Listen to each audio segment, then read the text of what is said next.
setelah keputusan mengembalikan pemilihan ke DPRD itu kan dikoreksi oleh Pak SBY dengan terbit Perpu. Artinya kan ada penolakan, ada kajian, ada hal-hal yang mungkin dianggap waktu itu ide ini ide yang menciptakan kemunduran. Tetap ada pestanya kan bupati wali kota kan. Tapi menurut Abang Pak Amin Rais lebih radikal lagi ya mengembalikan. Lebih radikal, tapi karena Pak Amin produk pemilihan langsung nih karena ya kan itu kan amanat konstitusi zaman Pak Amin Rais juga. Kalau menurut saya Pak Amin ada kapoknya.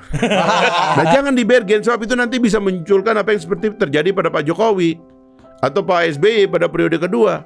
Kalau gini gue ikat aja semua nih orang. Misalnya nih ya, kemudian nakal di DPR. Ada yang bisikin, Pak nakal Pak, timpa aja ditimpa. Jadilah kemudian presiden secara langsung atau tidak digoda oleh orang menggunakan sebagian dari kekuasaan yang dia miliki. Karena kekuasaan presiden itu kuat. Kedipan matanya itu bisa menyebabkan orang itu selesai, bos. Kedipan matanya bisa menciptakan badai ini. Badai top.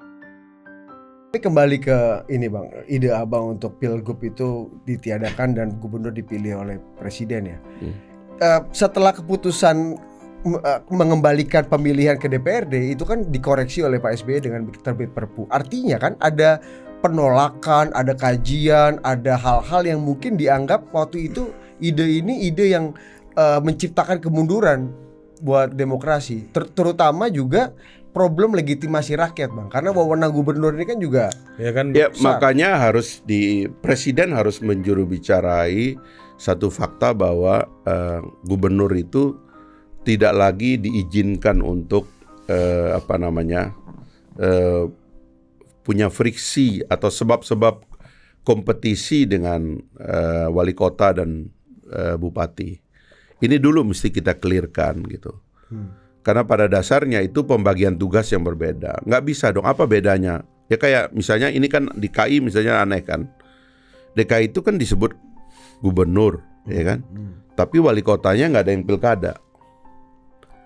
Jawa Barat disebut gubernur juga, tapi semua bupati dan wali kotanya pilkada gitu. Itu artinya kan sebenarnya ada konsep yang berbeda, ya. Aceh juga daerah khusus, ya kan, Jogja juga daerah khusus gitu ya. Nah, konsep-konsep ini harusnya kita damaikan bahwa sebenarnya gubernur itu adalah orangnya presiden, ya, wali kota dan bupati itu untuk mengakomodir politik lokal, di demokrasi lokal kita. Apalagi kita juga punya demokrasi lokal di desa. Nah, kelurahan tidak kalau di kota kan kira-kira begitu. Nah, jadi menurut saya peran bupati itu, atau peran gubernur itu adalah seperti peran camat bagi bupati kepada desa. Maka peran gubernur adalah seperti peran camat bagi bupati kepada kepala desa itu. Maka peran gubernur adalah peran sebagai camat kepada presiden. Bagi presiden kepada bupati. Itu loh, kepada wali kota. Nah, ini pembagian ini kalau diterangkan, dijelaskan, oh ya benar juga. Saya kira mau orang ikut kok. Dan saya yakin kalau itu dilakukan oleh Pak Jokowi, mungkin beberapa partai yang nggak setuju, tapi kan pendukung Pak Jokowi juga sekarang mayoritas. Perpu aja kalau menurut saya sih. Kan tetap ada pestanya kan bupati wali kota kan. Tapi menurut Abang Pak Amin Rais lebih radikal lagi ya mengembalikan. Lebih radikal, tapi karena Pak Amin produk pemilihan langsung nih karena ya kan itu kan amanat konstitusi zaman Pak Amin Rais juga. Kalau menurut saya Pak Amin ada kapoknya. Kalau saya nggak kapok, saya ngerti demokrasinya di mana, konsepnya di mana. Dan tapi mungkin juga maksud Pak Amin itu electoral college seperti di Amerika Serikat, tidak perlu ada popular vote.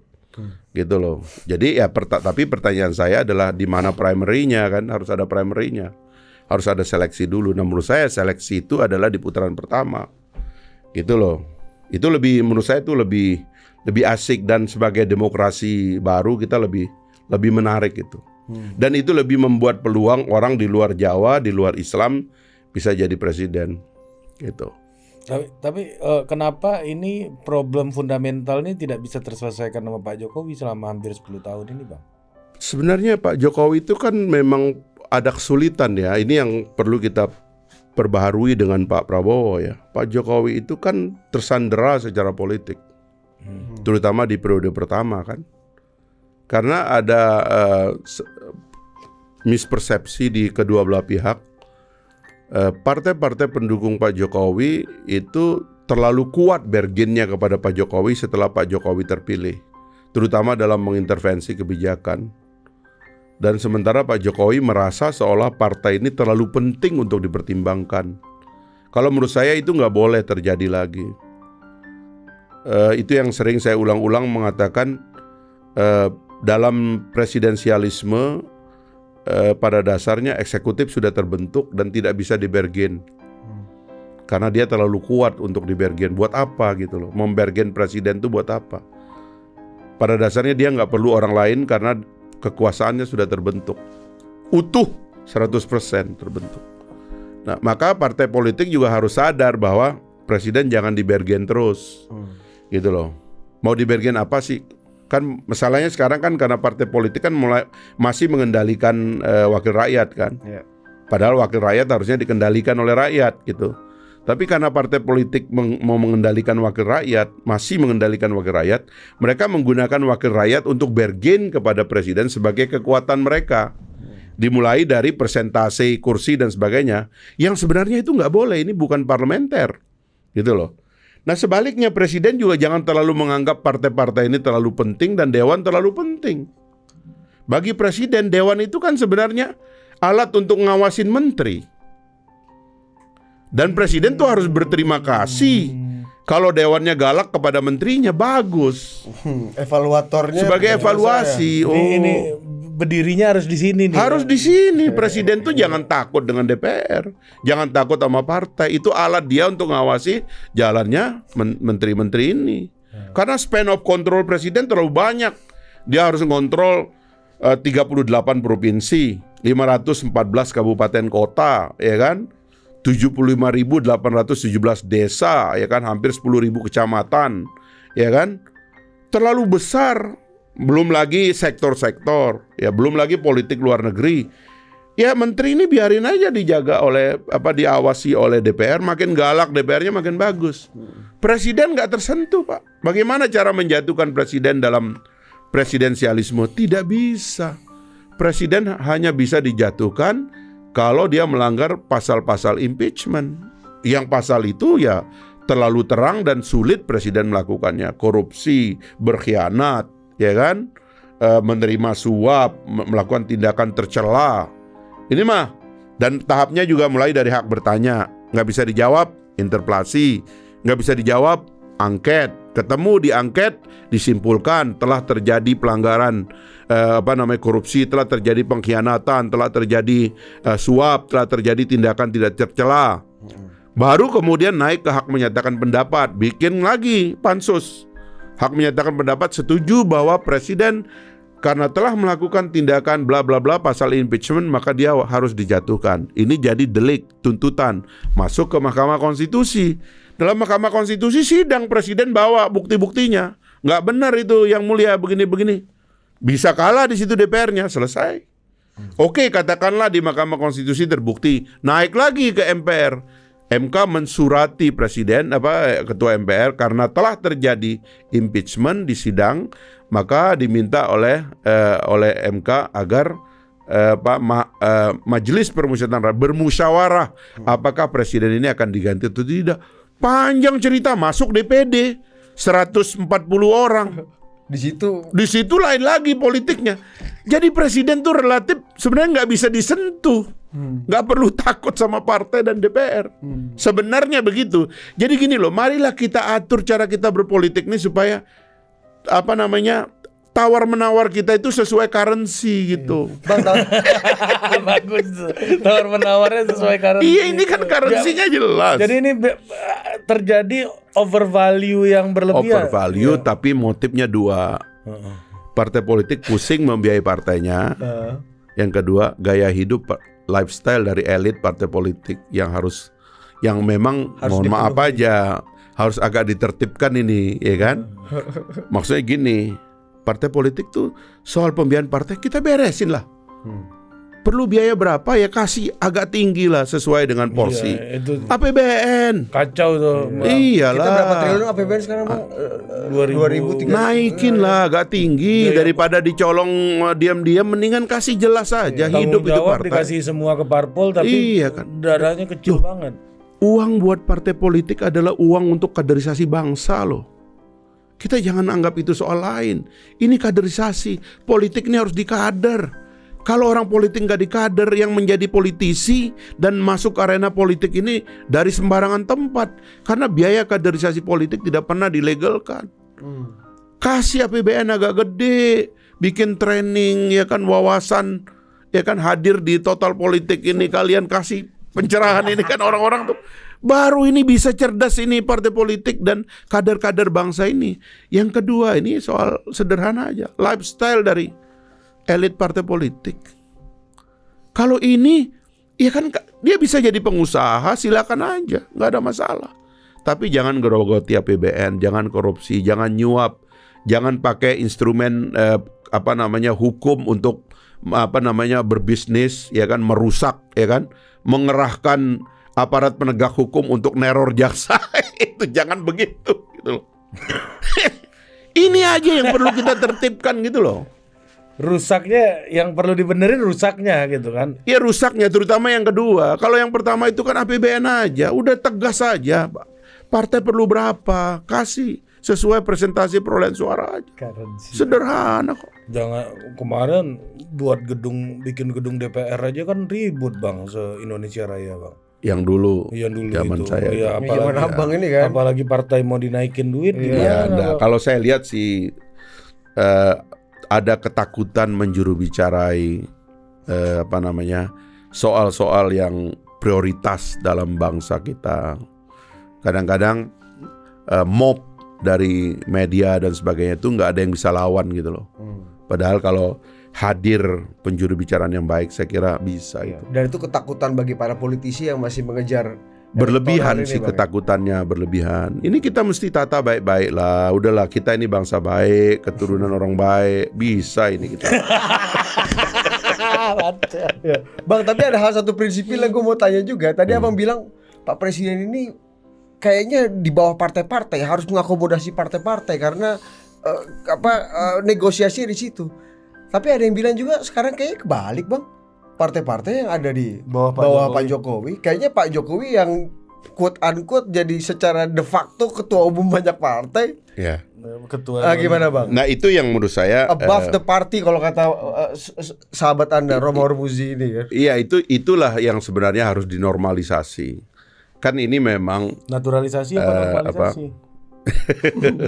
kan ini yang sebenarnya oleh ilmuwan dianggap memang problem dari multipartisme presidensialisme multipartisme itu kan. Dia bilang bahwa sistem presidensial itu tidak berjodoh dengan multipartai. Dia berjodoh dengan sistem dua partai atau partai sederhana. Kenapa? Karena pada dasarnya dalam multipartisme selalu yang terpilih itu adalah minority presiden minoritas, presiden yang partainya kecil gitu. Ya sehebat-hebat Pak Jokowi di periode kedua terpilih, ya partainya cuma 20%. Dan Pak Prabowo sekarang sehebat-hebat beliau dipilih oleh rakyatnya 60%, partainya cuma 15% atau kurang begitu. Nah menurut saya justru saya koreksi pikiran Scott Manwaring ini. Jadi dia jangan dikotomikan itu, karena pada dasarnya antara partai politik dengan presiden dalam presidensialisme punya tugas yang berbeda. Dalam parlamentarisme, Perdana Menteri dengan partai politik itu adalah hubungan menciptakan kekuasaan, ya kan? Menciptakan kekuasaan. Sukses membentuk kekuasaan namanya the ruling majority. Tapi kalau gagal disebut opposition. Tapi hubungan antara partai politik dengan presiden dalam presidensialisme adalah hubungan pembagian tugas. Presiden sebagai kepala eksekutif dibentuk langsung oleh rakyat, dan DPR yang diciptakan oleh partai politik itu adalah untuk mengawasi jalannya pemerintahan. Jadi presiden adalah ruling majority-nya dalam tradisi parlementer, dan DPR itu sebenarnya opposition-nya. Karena itu tugasnya legislasi, anggaran, pengawasan itu adalah seperti tugas oposisi. Pengawasan itu seperti tugas oposisi di dalam parlamentarisme begitu. Nah, ini yang suka keliru dipandangnya gitu loh. Sehingga di tahap awal presiden juga dianggap sebagai artinya dibergen gitu. Seolah-olah presiden itu kekuasaannya belum terbentuk atau kekuasaannya itu nggak utuh, sehingga kemudian dibergen oleh partai. Di tahap awal presiden-presiden yang muncul belum sadar bahwa pada dasarnya dia nggak perlu ini partai-partai dan DPR, dia nggak perlu, nggak ada hubungannya juga dengan presiden kok. Dengan presiden dengan DPR misalnya ya, anggarannya ditolak, berlaku anggaran tahun sebelumnya, ya kan? Kemudian undang-undangnya ditolak, bikin perpu. Di Amerika Latin perpu itu menjadi instrumen pembentukan legislasi oleh eksekutif. Karena banyak DPR-nya yang menolak, begitu nggak peduli gitu. Ya kan? Apalagi kalau perpunya baik, undang-undang baik, mana berani DPR nolak. Misalnya ada undang-undang mau dibikin oleh presiden untuk ngasih makan bergizi rakyat, ya kan? Dianggarkan atau dibikin regulasinya, misalnya setara undang-undang. Berani DPR nolak itu? Nggak berani. Bisa ditinggalin oleh rakyat dalam pemilu yang akan datang. Dapat mob tadi ya. Jadi nggak mungkin juga gitu loh. Jadi sebenarnya itu yang harus disadari dari awal bahwa presiden ini udah terbentuk, kepala eksekutif udah terbentuk, udah utuh, nggak bisa lagi dibergen. Nah jangan dibergen, sebab itu nanti bisa munculkan apa yang seperti terjadi pada Pak Jokowi atau Pak SBY pada periode kedua. Kalau gini gue ikat aja semua nih orang. Dan mungkin bukan Pak Jokowinya, ada yang mengekstensi ikatannya itu. Lu sudah gua ikat ya. Udah saya kasih jabatan menteri ya. Udah saya kasih proyek untuk bangun gedung kalian, untuk bikin ini kalian ya. Sudah ya. Misalnya nih ya, kemudian nakal di DPR. Ada yang bisikin, Pak nakal Pak, timpa aja ditimpa. Jadilah kemudian presiden secara langsung atau tidak digoda oleh orang menggunakan sebagian dari kekuasaan yang dia miliki, karena kekuasaan presiden itu kuat. Kedipan matanya itu bisa menyebabkan orang itu selesai, bos. Kedipan matanya bisa menciptakan badai ini. Badai topan itu.